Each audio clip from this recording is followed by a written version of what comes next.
साधन में पूर्ण श्रद्धा, विश्वास, सावधानी, संलग्नता और नियम, ये बहुत आवश्यक है। नियमावली न टूटने पावे, बिल्कुल पक्का। आप कुछ वर्षों तक नियम आप पकड़े रहिए, फिर नियम आपको पकड़ लेगा। नियम किसे कहते हैं?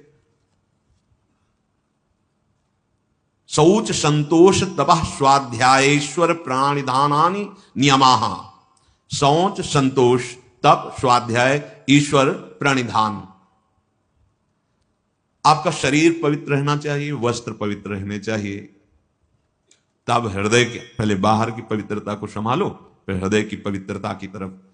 जो अभी सत्संग में शुरुआत में कहा कि मन से निरपेक्ष होना, ये परम पवित्र होने वाली बात है। मन से निरपेक्ष तभी जब राधा राधा चल रहा है, नाम चल रहा है, ये आपको बहुत पवित्र कर देगा हृदय। आप जब आप उसमें रागात्मक भाव से मन में लग जाते हैं तो अपवित्र हो जाता है। जैसे स्वर्ण को तपाया जाता है तो मल छोड़ देता है, निर्मल हो जाता है, ऐसे मन में जब जलन होती तो पवित्र हो रहा है। आप समझ नहीं पाते और विचलित हो जाते हैं, वो मन ही की मलिनता नष्ट हो रही है, आप उसे अपने में लेकर के दुखी हो रहे हैं। उसको जलने दीजिए, वो निर्मल हो रहा है। तपने पर जैसे स्वर्ण चमकने लगता है, ऐसे जो ताप सह जाता है मन निर्मल हो जाता है। तन को पवित्रता से युक्त रखे तो मंत्र और नाम आप देखिए स्वतः बहुत जल्दी जल्दी आपकी उन्नति होगी। ये अपवित्रता है। नियम में सबसे पहला है शौच, पवित्रता। आपका उठना बैठना, खाना पीना, देखना सुनना, चलना फिरना भगवत स्मरण करते हुए पवित्र भाव से, और शरीर को भी पवित्र रखना।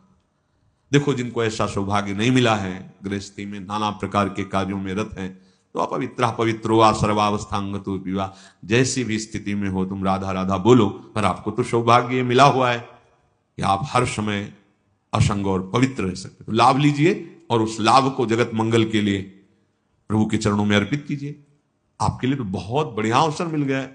आपका पवित्रता पर ध्यान होना चाहिए, आपका शरीर पवित्र होना चाहिए, आसन पवित्र होना चाहिए। शौचाचार के विषय में पीछे सत्संग में बताया गया है। मिट्टी जल आदि से शरीर की और राग द्वेष आदि त्याग कर भगवत स्मरण करते हुए हृदय की पवित्रता होती है। संतोष, चाहे गृहस्थ हो चाहे विरक्त हो, भगवत प्राप्ति करना है तो ये लाना ही होगा हृदय में। बिन संतोष न काम न साही, अछत काम सुख सपने नहीं।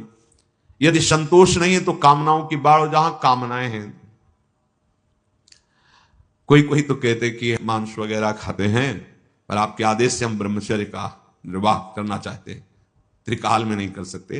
राक्षसी भोजन पाओगे और तुम ब्रह्मचारी बनोगे, तुम आसुरी प्रवृत्ति धारण करोगे, और सच्चिदानंद में बिना चित्त जोड़े तुम इन दिव्य व्रतों का पालन कर सकते हो? कदापि नहीं। अरे यही तो दुष्टा रसेंद्री, यही तो भ्रष्ट करती है। इसी से सारे विकार शुरू हो जाते हैं। जिसकी रसेंद्री शासन में नहीं, खाना पीना सही नहीं, परमार्थ की केवल बातें करे। क्या राक्षसों को ज्ञान नहीं था क्या? दैत्यों का ज्ञान नहीं था क्या? आप देखो जब वो अपने परिवारजनों को उपदेश करते हैं ना किसी संकट में, तो पूरे ब्रह्म ऋषि जैसा बोलते हैं, ज्ञान है। ऐसा नहीं कि नहीं ज्ञान है, बहुत बोल रहे हैं, लेकिन आचरण में बिल्कुल ज्ञान नहीं है, तो इसीलिए तुमको राक्षस कहा गया। तुम्हारे आचरण राक्षसों जैसे हो, कह रहे हो कि हम अमुक अमुक साधन, व्यर्थ की बात।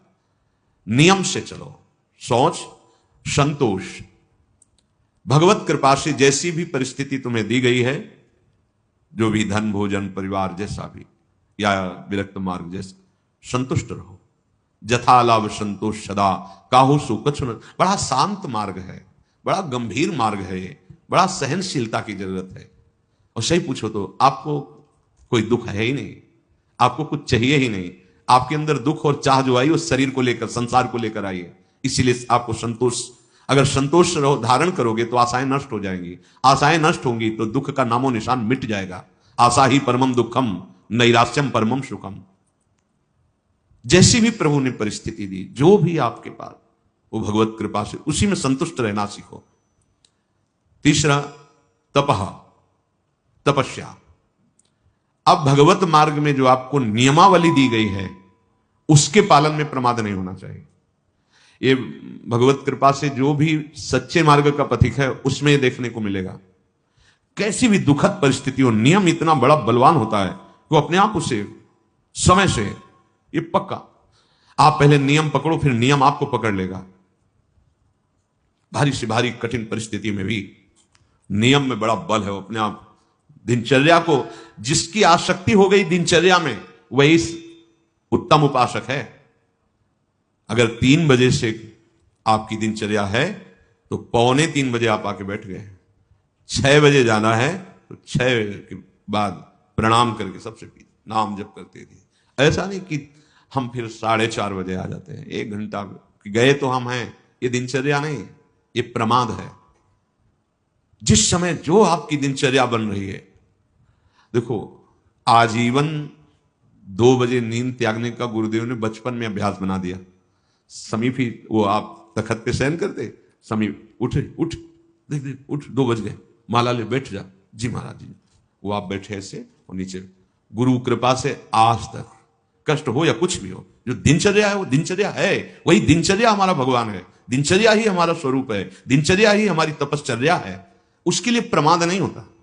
अगर शरीर में जान है तो दिनचर्या में बाधा नहीं पड़। देखो बड़े बड़े सिद्ध महापुरुषों की देखो, श्री सनातन गोस्वामी जी वृंदावन से गिरिराज जी की परिक्रमा रोज लगाने जाते हैं। जब वयोवृद्ध हो गए तो गिरिराज जी में लालजू महाराज प्रकट हुए और कहा, बाबा देखो हम तो हर समय आपके मानस पटल पर छाए रहते हैं, आपका शरीर वयोवृद्ध हो गया, आप काहे को आते हो? अब आपको परिक्रमा की क्या जरूरत है? अब मत आया करो। जी। दूसरे दिन फिर पहुंचे। लालजू ने कहा था बाबा क्यों आ गए आप? हमें पीड़ा होती है, आपका बहुत वृद्ध शरीर। तो प्रभु रहा नहीं जा रहा है, उस शरीर का एक अभ्यास बन गया, रहा नहीं जा रहा है। तो वो आज भी श्री राधा दामोदर जी में चरण चिन्ह, गौ का खुर, बंसी, लकुट, ये चिन्ह रख के दिए कि आप वहीं 4 परिक्रमा कर लो, पूरी गिरिराज जी की परिक्रमा का स्वरूप हो जाएगा। हमारी बात मान लो, हमारी प्रार्थना मान लो। प्रभु कह रहे हैं जब आप अपने समय, तो जो आपको कष्ट मिल रहा है, तपश्चर्या किसे कहते हैं? जो आपको कष्ट सहन करना पड़ रहा है। मान लो 2 बजे किसी को नींद ना आती हो तो 2-3 बजे तो आ ही जाएगी। 4-5 6 आराम से सो, ठंडा मौसम हो जाता है, बढ़िया। नहीं, यहां 1:30 बजे से शुरू हो गया है। अब जो नींद का समय तो इसमें जा रहा है। अब ये जो कष्ट आपको सहना पड़ रहा है, ये आपकी भारी तपस्या हो रही है, आपके दुष्कृत नष्ट हो रहे हैं रोज का रोज आप। और हम सिद्ध महापुरुषों को देखा है, ये 2 बजे की दिनचर्या बड़े बड़े सिद्धों में देखी। शैनपुर में तो स्वामी श्री मग्नानंद से 2 बजे पूरा परिकर सहित 2 बजे। अरे भगवत प्राप्ति के लिए जीवन मिला, सोने के लिए थोड़ी मिला है। थोड़ी देर विश्राम कर लिया, लग गए दिनचर्या में। जब ज्यादा शिथिलता हुई तो दिन में 1-8 घंटा विश्राम कर लिया। भगवत प्राप्ति करनी है, यहां सो के समय थोड़ी गंवाना है, यहां भोगों की भूल भुलैया में थोड़ी फंसना है। प्रभु के पास चलना है, अपने स्वरूप में स्थित होना है। तो जो आपको नियम मिला है उसमें, वो नियम ही क्या जिसका निर्वाह न करो, और निर्वाह करने में तो कष्ट मिलता ही है। नियम पूर्वक कोई कार्य किया जाए तो फिर कष्ट कोई परवाह नहीं की जाती है, और कष्ट ना हो तो नियम कैसा? नियम का वही मतलब है कि कितना भी कष्ट आवे, आपका नियम नहीं टूटना चाहिए। साधक की ऐसी दिनचर्या होनी चाहिए। इस समय, हाँ इस समय तो सत्संग में होंगे, इस समय तो श्रृंगार में होंगे, पूरी जीवन की दिनचर्या होनी चाहिए। आप पूज्य सदगुरुदेव भगवान 25-26 वर्ष से तो वही दिनचर्या देख, उतनी दिनचर्या, वही राइट टाइम। कोई उत्सव सेवा बधावा में समय का थोड़ा परिवर्तन, दिनचर्या वही।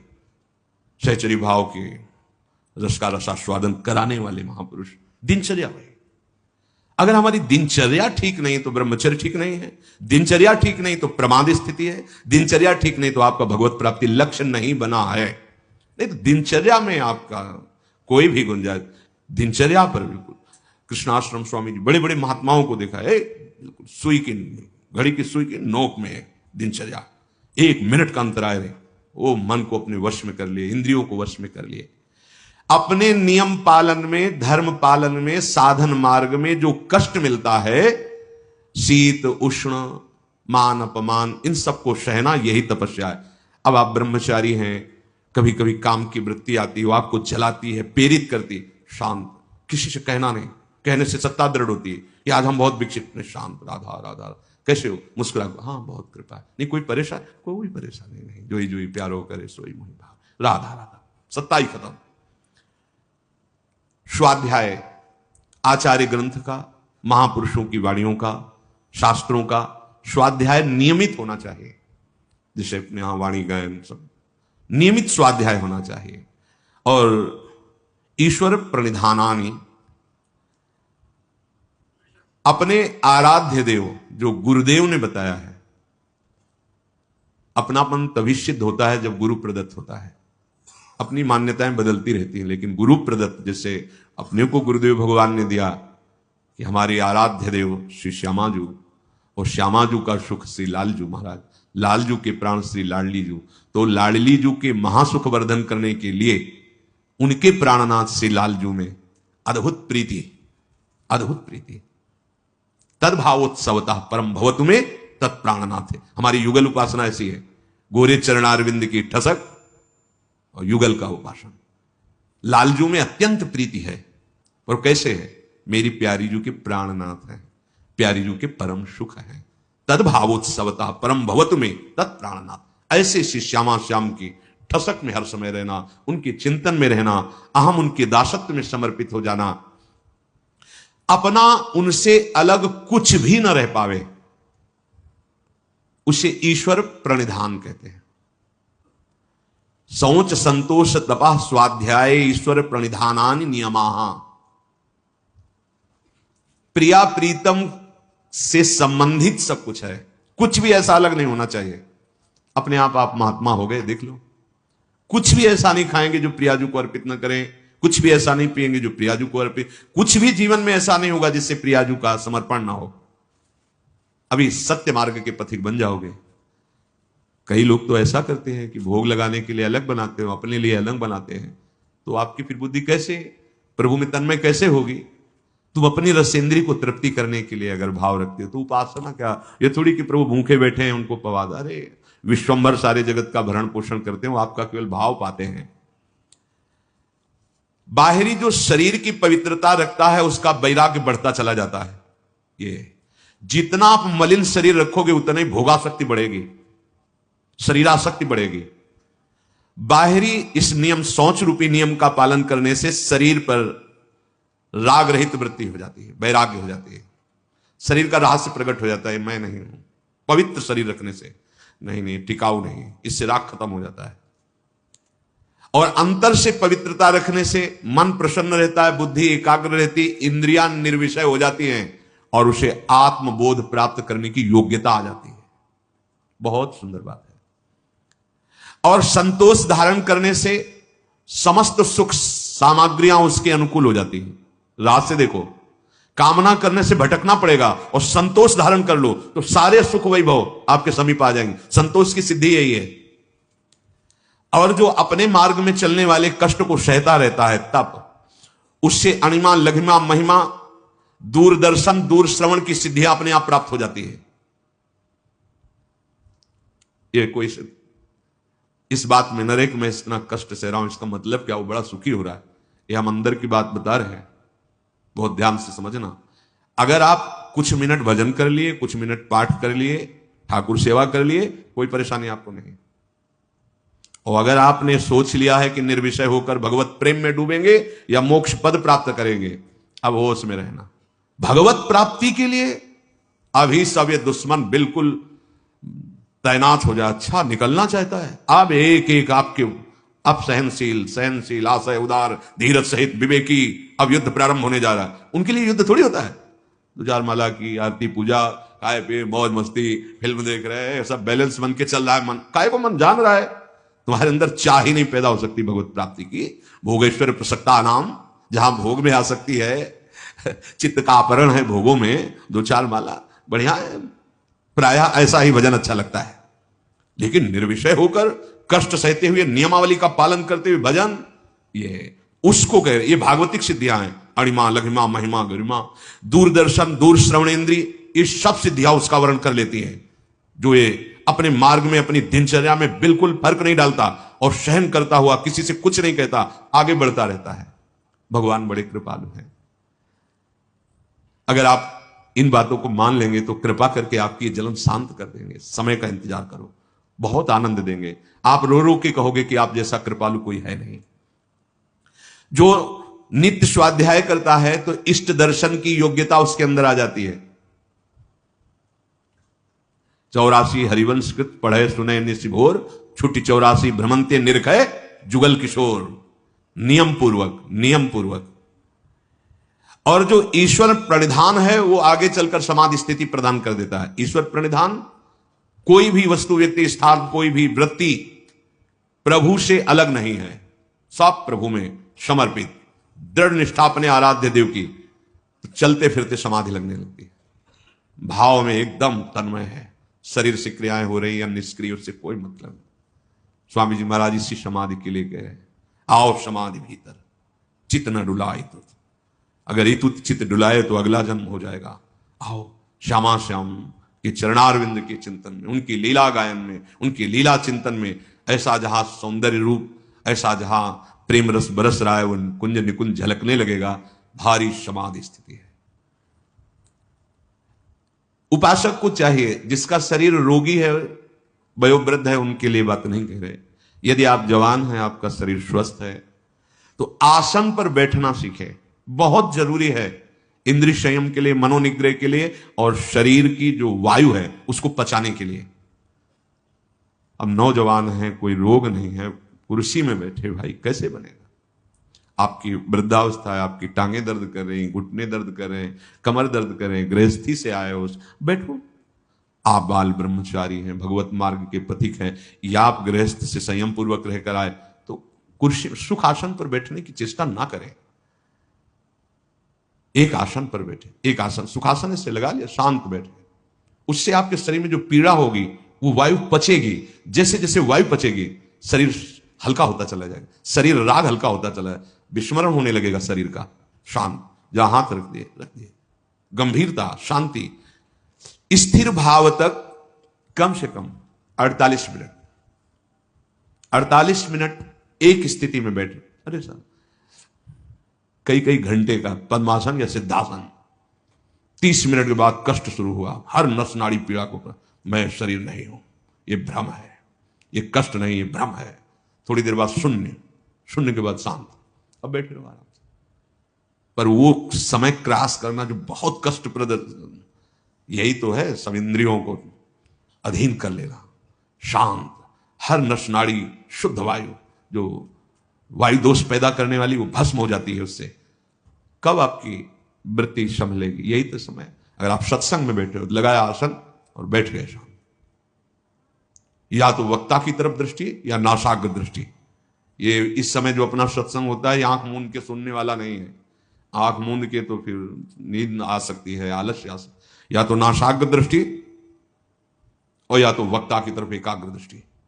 शांत, आपका शरीर स्वस्थ है, आप जवान हैं। आसन बहुत आवश्यक है, बहुत आवश्यक है। आपका शरीर स्वस्थ है, आपका भोजन कम हो जाएगा आसन में बैठने पर, क्योंकि डरोगे। अगर अधिक भोजन पा लिया तो आसन में नहीं बैठ पाओगे, पेट बड़ा हो गया तो आसन में बैठ पाओगे नहीं। उचित आहार, अपने आप सब ठीक होने लगेगा। आसन, हम कहते हैं ना पद्मासन लगाओ ना सिद्धासन लगाओ, तो ऐसी पलथी अलथी पलथी जैसे पलथी मार के बस अब ऐसे रख दिया हाथ, वैसे शांत बैठे सुन रहे। अब दर्द हो रहा है तो चुपचाप नाम जप करते हुए अपने मन को लगाने की चेष्टा करो। सत्संग में नाम को चुपचाप सहो, सहते सहते अभ्यास हो जाएगा। अभ्यास हो गया तो भजन में डूबने का अवसर आने लगेगा।